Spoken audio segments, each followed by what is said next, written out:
Money isn't just the result of income minus expenses. It's a refined narrative of how we think, feel, react, and live. In a world where assets are glorified, image is everything, and comparison becomes survival, there are silent but deeply vital truths about financial psychology. Truths no one teaches you, yet they shape your freedom or bondage for life. This video isn't just a summary. It's a deep, inspiring, and actionable journey. Get ready to shift your mindset to challenge everything you thought you knew about money. Because the real question isn't how much do I make, but what kind of life is my money building for me? Now, let's dive into 10 foundational principles. Psychology is the root of money. Money isn't the result of calculations. It's the reflection of fears, beliefs, hopes, and memories. When someone chooses to hoard cash, invest recklessly, or spend impulsively, it's not because they lack knowledge, it's because they're reacting to something in their past. Some people grew up with scarcity, so they become extreme savers. Others were raised in abundance and become fearless risk-takers. Every financial decision is rooted in personal experience. Understanding this is the first step to abandoning the habit of judging others. Instead of asking, why would they do that? Ask, what have they been through that made them act this way? When you look at people through the lens of empathy, you expand your own financial thinking. You learn more from their perspectives. You realize there is no universal formula for success. The wise don't copy financial strategies. They seek context, motivation, and values behind actions. From there, they choose an approach that fits their own life, not blindly follow someone else's advice. But most importantly, turn inward. Ask yourself, where do my financial habits come from? How can I better understand myself before I try to change? When you know the psychological roots of your behavior, you no longer panic during market downturns. You no longer feel shame when someone else earns more. You become calm, grounded, and intentional. Personal finance doesn't start with information. It starts with introspection. To master money, you must first master your mind. Compounding, the philosophy of the patient. Compounding is not just a financial concept, it's a universal law of growth, silent but unstoppable. In investing, compounding means earning interest on your interest, but in life it goes further. It shows up in learning, health, relationships, and character. Reading one page a day, saying one kind word each morning, exercising once a week, these are small drops, but over time they accumulate into oceans of transformation. The ones who win are not the ones who act big, but the ones who act consistently. The real challenge is that most people underestimate the power of small, repeated actions. They look for breakthroughs, desire quick results, and if nothing changes after a few days, they give up. But compounding doesn't reward the impatient. It rewards persistence. Like planting a seed, you don't expect fruit in a week. But with daily care, water, and sunlight, one day you have an entire garden. The patient planter always reaps a harvest. Compounding is the return on discipline. In finance, those who start early, no matter how little, will outperform those who start late with more. Time is the most powerful element in the compounding formula. Imagine investing small amounts regularly, starting at age 20. By 50, you haven't just built wealth. You've created a financial engine that runs on its own. Waiting until you're ready often means wasting the asset you can never buy back, time. Let time be your partner, not your opponent. But compounding works both ways. Negative habits, if repeated, also multiply. Each time you procrastinate, overspend, or say, I'll fix it later, you're slowly drifting off course. Then one day, you wake up miles away from where you wanted to be. Compounding doesn't judge, it simply amplifies whatever you feed it. Choose your habits wisely. Repeat what's good, and you'll go further than expected. Repeat what's harmful, and you may end up rebuilding from scratch. Discipline now creates freedom later. Luck and risk, the uncontrollable variables. There's an often overlooked truth in every success story: the presence of luck. And likewise, failure doesn't always mean incompetence. Everyone walks a path filled with unseen forces. Luck and risk, quietly shaping outcomes behind the scenes. Some are born in the right place at the right time and get access to the right opportunities. Others, despite being brilliant and hardworking, meet a single misfortune that changes everything. From the outside, we're quick to judge results, but beneath the surface lies the need for humility. In personal finance, the wise always make room for uncertainty. They never go all in on a single strategy. They understand that no result is guaranteed. That's why they build buffers, emergency funds, diversified portfolios, flexible lifestyles. When risk shows up, they're not shaken, and when luck appears, they accept it with gratitude. But don't become arrogant. Preparation doesn't eliminate chance, it respects it. It's the act of honoring the unpredictable nature of life without surrendering control. The longer you live, the more you realize control is often an illusion. What you can actually control is your response. Act with clarity, plan with awareness, but accept that some variables lie beyond logic. Don't assume your success is purely earned. Don't assume someone's failure is purely deserved. Treat both with balanced perspective.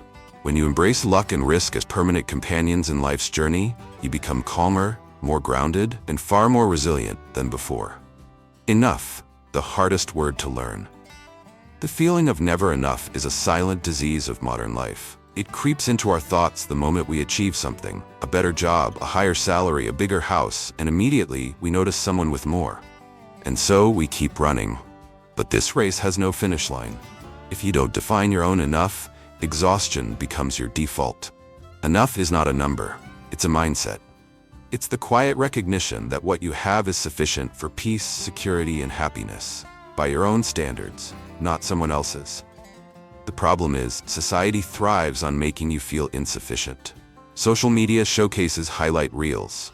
Advertising sells insecurity disguised as aspiration. Comparison becomes reflex, and from there you fall into the upgrade trap. A new phone feels old within months. A new car becomes dull when your neighbor gets something flashier. A home that once felt spacious now seems small. Unless you draw your own boundaries, the world will keep shifting the goalposts. The answer isn't more, it's clarity. Writing down your personal definition of enough is a powerful act of rebellion and self-awareness. It can ground you.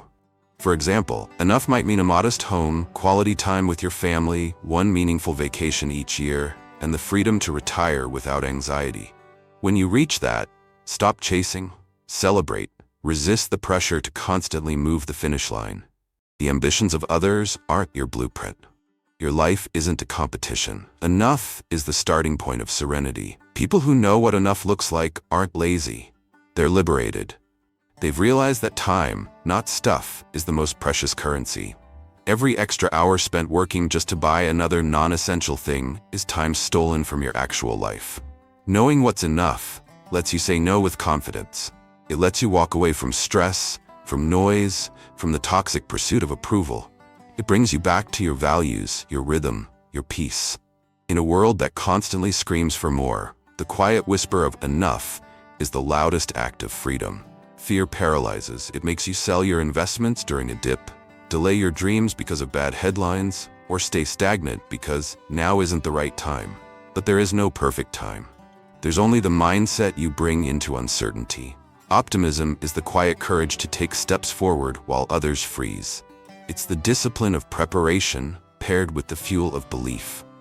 If you want to grow in wealth, in life, you must stop worshiping pessimism.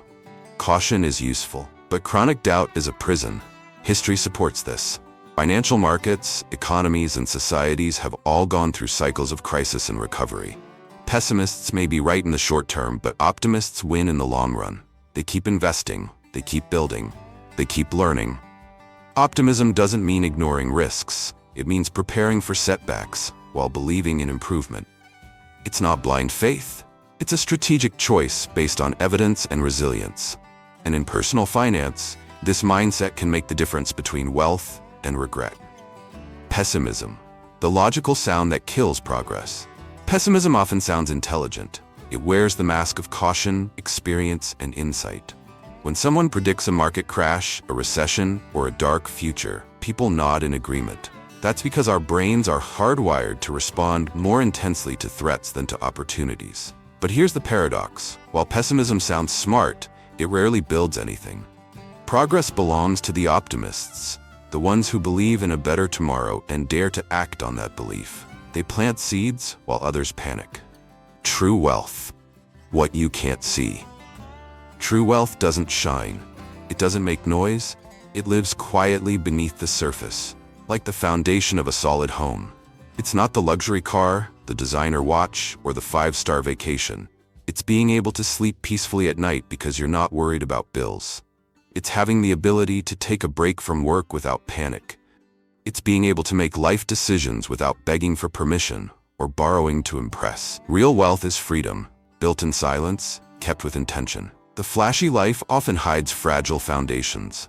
Many spend to impress, not because they need, but because they want to be seen. They buy attention at the cost of financial peace. But the truly wealthy don't need to perform. They invest in assets, not appearances. They prioritize stability over status. They know that wealth is what's left when the spotlight fades. It's not about how expensive your lifestyle looks, it's about how sustainable your life is.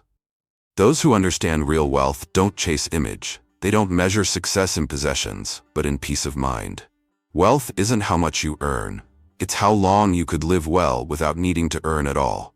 It's the confidence that comes from being prepared. It's the calm that comes from not having to pretend. In a world obsessed with display, real wealth is invisible, but invaluable. You can't fake it. You can only build it, day by day, in quiet discipline. Status. The trap of the ego. Imagine seeing someone drive a luxury car down the street. Your first instinct isn't to admire the person. It's to picture yourself behind the wheel. You don't truly care who they are. You care about how it would feel to be them. This is the silent truth of status. People don't admire you for your possessions. They imagine how those things would serve their own identity. And if you're spending money to gain admiration, you're funding other people's daydreams, not your own fulfillment. Status is a game of perception. The ego craves validation, recognition, attention, so it pushes us toward financial decisions that don't make sense, buying things we don't need, to impress people we don't know, with money we don't really have. And the outcome? Pressure, anxiety, a life that feels performative instead of authentic. The truth is, most people are too caught up in their own insecurities to care deeply about your image. Freedom begins when you stop trying to prove something. Instead of spending to be noticed, live in a way that you feel proud of, even when no one's watching. Respect isn't earned through brands or appearances. It's earned through character, kindness, and consistency. The highest status is being secure enough to not seek status. When your self-worth isn't tied to what others see, you gain true control. Invest in substance, not spectacle. Because when the applause fades and trends change, what's left is who you are, not what you wore or drove. Let your life be rich in meaning, not just in impressions. Every time you decide not to buy something unnecessary, you're training yourself in financial discipline. You're reminding yourself that future freedom matters more than temporary pleasure. Automate your savings, treat it like a monthly bill. Pay yourself first. Don't wait until you have extra, because extra never comes unless you create it. A strong savings habit turns money into a tool, not a source of stress. You don't need a big income to save, you need a big reason. And that reason is this: peace of mind is priceless.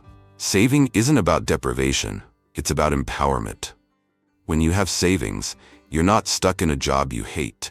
You're not panicking over car repairs or medical bills. You can walk away from toxic environments. You can support a loved one without hesitation. Savings give you leverage. They put you in a position of strength, not survival. It's not about how much you save, but about making saving a non-negotiable part of your lifestyle. It's an act of self-respect. Saving, the gateway to freedom. Saving is often underrated because it's quiet. It doesn't grab attention, it doesn't make headlines. But saving is power. Every dollar you set aside is a vote for your future. It says, I choose stability over impulse. I choose freedom over fear. Saving isn't just about building wealth, it's about building options. Whether it's a career change, a family emergency, or a dream you want to chase, savings are the foundation that makes choice possible. No savings, no choice. Freedom, the ultimate goal of money. In today's world, many define success by how much they earn or what they own. But the real purpose of money isn't to accumulate, it's to liberate. The greatest thing money can buy isn't a car or a mansion.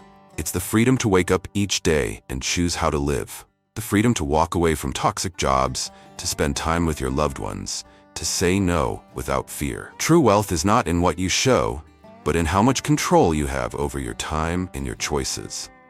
You don't need to be a millionaire to achieve freedom. You just need clarity and intention. The person who needs less often lives freer than the one who earns more. When your expenses are low and your lifestyle is intentional, you don't have to work to impress or survive. You work to create. You work because you choose to. That's the power of financial independence. It's not about retiring early. It's about living on your terms. That's the highest form of success. Freedom is not handed to you. It's built, decision by decision. Save deliberately. Avoid debt that owns your future. Spend with purpose, not pressure. Ask yourself constantly, will this decision bring me closer to freedom or farther from it? If it doesn't serve your highest values, it's not worth the cost. When your money aligns with your priorities, peace follows. You'll no longer live on someone else's schedule or dreams. You'll be living in alignment with your time, energy, and truth. That's what money was meant to serve. Financial stories, half the truth. People love stories of sudden success. Tales of overnight wealth, miracle investments, and one big win dominate headlines. But what these stories rarely reveal is the reality behind them. The years of quiet struggle, the setbacks, the sleepless nights, and the luck that no one mentions. The danger isn't that these stories are false, it's that they're incomplete. And when you base your decisions on half-truths, you risk building on unstable ground. The highlight reels don't show the hard parts, but those are where the real lessons live. Be skeptical of simplified success. Finance isn't a copy-paste game. No two journeys are the same. Timing, context, risk, and personality shape every result. When you get caught up in someone else's narrative, you can lose sight of your own path. Learn from others, but question what's missing. Look for the failure behind the fortune, the patience behind the payoff, the risks they didn't tell you about. Real wisdom lies in the untold backstory, and the most powerful story you'll ever write is your own. In conclusion, money isn't the destination, it's a tool. A tool that only becomes powerful when you understand yourself, know what's truly enough, and stay clear-headed amidst the noise of endless chasing. These principles weren't shared to be memorized, they're meant to be lived. Apply daily in how you spend, save, invest, and most importantly, how you pursue freedom. Let your mindset lead, not your emotions. Let clarity replace the compulsion to keep up. Because true wealth isn't measured by what's in your bank account. It's in your ability to live life on your terms every single day.